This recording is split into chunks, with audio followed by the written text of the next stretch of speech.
Hey guys, Navodaya में आपका स्वागत है। आज का जो टॉपिक है वो है वन वर्ड सब्स्टिट्यूशन, जिससे सैनिक स्कूल में हर साल क्वेश्चन पूछे जाते हैं। मैं इस पीडीएफ का लिंक डिस्क्रिप्शन बॉक्स में दे दूंगा, जहां से आप इसे डाउनलोड कर सकते हैं। तो चलिए चैप्टर को स्टार्ट करते हैं। सबसे पहला है a man whose wife is dead. ऐसा इंसान जिसकी पत्नी मर गई हो, उसे इंग्लिश में विडोवर कहते हैं और हिंदी में उसे विधुर कहते हैं। नेक्स्ट है a women whose husband is dead. ऐसी स्त्री जिसका पति मर गया हो, उसे इंग्लिश में विडो कहते हैं और हिंदी में विधवा कहते हैं। अगला है डैट कैन बी हर्ड। जो सुनने योग्य हो, उसे इंग्लिश में ऑडिबल कहते हैं और हिंदी में श्रव्य कहते हैं। नेक्स्ट है a person who believes in God. ऐसा इंसान जो भगवान को मानता है, उसे इंग्लिश में थिस्ट कहते हैं और हिंदी में आस्तिक कहते हैं। नेक्स्ट है a person who does not believe in God. ऐसा इंसान जो भगवान को नहीं मानता है, उसे इंग्लिश में एथिस्ट कहते हैं और हिंदी में नास्तिक कहते हैं। अगला है a person who it's only vegetables. ऐसा इंसान जो बस साग सब्जी खाता है, तो उसे वेजिटेरियन कहते हैं और हिंदी में शाकाहारी कहते हैं। नेक्स्ट है that which can not be conquered. जिसे जीता ना जा सके, उसे इंग्लिश में इनविंसिबल कहते हैं और हिंदी में अजय कहते हैं। नेक्स्ट है वन हु इज़ अनमैरिड। ऐसा जिसकी शादी नहीं हो, उसे इंग्लिश में सेलिब्रेट कहते हैं और हिंदी में कुंवारा कहते हैं। नेक्स्ट है हैविंग नो स्टार्ट और एंड टू इट्स एक्सिस्टेंट। मतलब जिसका अंत और आदि ना हो, तो उसे इंग्लिश में इटर्नल कहते हैं और हिंदी में अनंत कहते हैं। नेक्स्ट है not suitable to be eaten.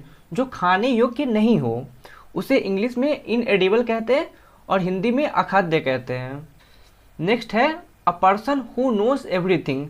ऐसा इंसान जो सब जानता हो, उसे इंग्लिश में ऑमनिसेंट कहते हैं और हिंदी में सर्वज्ञ कहते हैं। नेक्स्ट है विच कैन नॉट बी सीन। जिसे देखा ना जा सके, उसे इंग्लिश में इनविजिबल कहते हैं और हिंदी में अदृश्य कहते हैं। नेक्स्ट है विच नेवर डाइज। जो कभी नहीं मरता है, उसे इंग्लिश में इमोर्टल कहते हैं और हिंदी में अमर कहते हैं। विच एपियर्स वंस और which happens once in a year. जो साल में एक बार हो, उसे इंग्लिश में ईयरली कहते हैं और हिंदी में वार्षिक कहते हैं।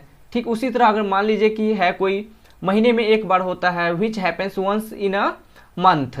अगर मंथ में होगा, मंथ में एक ही बार होगा, तो उसे हम क्या कह देंगे, मंथली कह देंगे।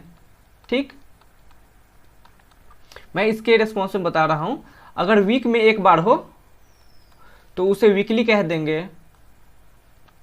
अगर रोज हो, तो उसे डेली कहते हैं। आगे देखते हैं a person who eager to know. जो जानने को इच्छुक हो, उसे इंग्लिश में क्यूरियस कहते हैं और हिंदी में जिज्ञासु कहते हैं। यहाँ पे ये हो जाएगा। अगला है अ पर्सन विदाउट पेरेंट्स।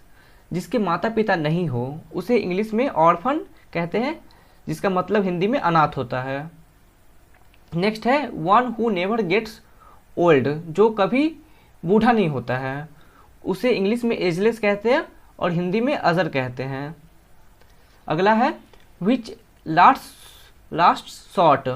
जो क्षण भर के लिए हो, थोड़ी देर के लिए हो, उसे इंग्लिश में इवानिसेंट कहते हैं और हिंदी में क्षण भंगुर कहते हैं।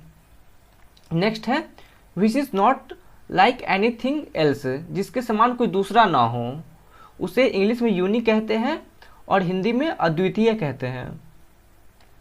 लास्ट है सबसे, ये है हु लिव्स इन विलेज।